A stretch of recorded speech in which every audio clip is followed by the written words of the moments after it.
Видно, мне придется еще поработать волшебником. Там, в ближайшем будущем, мы, земляне, со снежными людьми станем лучшими друзьями. Поэтому мы, временщики, и постарались провести всю эту спецоперацию без жертв. И сделали так, что когда к ним прилетят в звездную систему Эридиана-82 представители народа королевы, чтобы забирать первых попавших на их пути снежных людей для своих анатомических принтеров, чтобы потом их использовать в качестве доноров.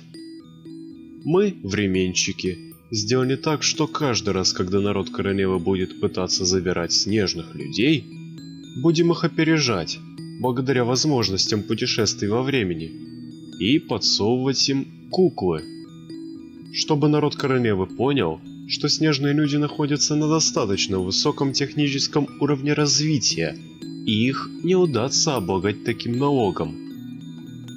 Да, еще хотелось бы сказать несколько слов народу королевы, чтобы они знали, что чем больше соберут у себя коллекцию таких кукол, иными словами роботов-андроидов, как 2 капли воды, похожих на снежных людей, но только роботов, то тем больше потом заплатят за их стоимость в 2217 году снежным людям, так как снежные люди в 2217 устроили там целый бизнес по их производству. Поэтому смотрите, не попадите на большие деньги. По скриптум.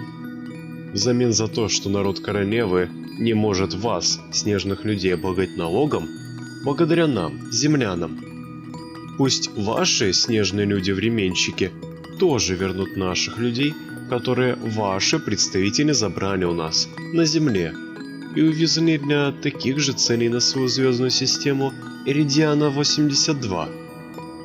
Информация для временщиков, то есть для тех, кто работает во времени.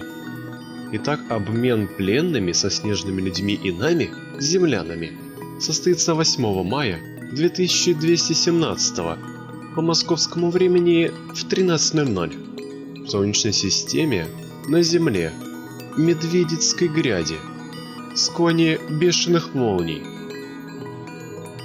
Постскриптум.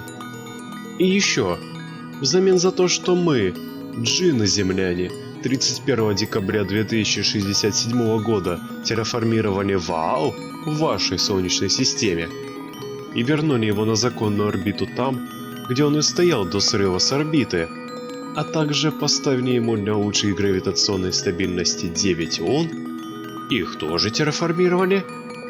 Пожалуйста, сделайте нам, землянам, при посещении планеты Ваал и его лун в качестве туристов или эмигрантов, при покупке земли и жилья на Ваале и его лунах значительные скидки.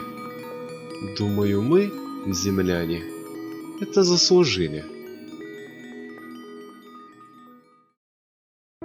Если тебе понравилась эта история, либо же мой голос, не забудь поставить лайк и подписаться. Ну а в случае, если хочешь смотреть новое видео первым, не забудь про колокольчик. Всем удачи и пока-пока!